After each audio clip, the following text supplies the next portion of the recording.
Here's another question from an amazing client. You might find you have the same question. She says, I have started using a pendulum and it is great. Yay for pendulums! I am only wondering that I might be relying on it more than my inner voice.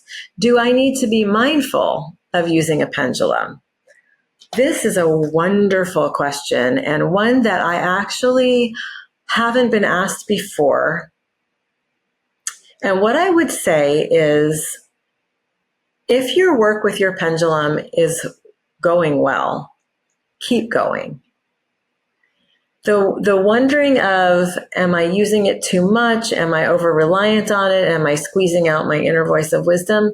That to me feels a little bit more like the frequency of the left brain overthinking mind than the right intuitive mind. So here's the thing. If you find a tool or a process or a modality that works well for you, go for it, do it, engage with it, gain everything that you can with it. And I find that work with a pendulum, there are literally no limits to what your pendulum can inform you of. It can tell you about yes, no. It can spell words for you. It can give you numbers if you're looking for numerics of some sort, like to play the lottery. I wouldn't use your pendulum to play the lottery, unless you're just having fun and not expecting, anything. So I would say if it's working beautifully, keep going. It's just a tool that you're using to connect to your inner voice of wisdom. It's not separate. It's not separate from your inner wisdom. It is a conduit for it. It's a way to connect to it.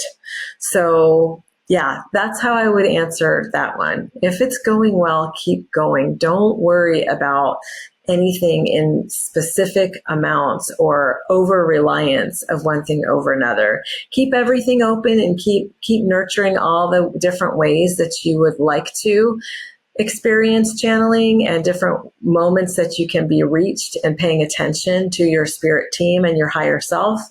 But if your work with your pendulum or anything else is going really well, keep going with it. That's amazing. I hope this was helpful.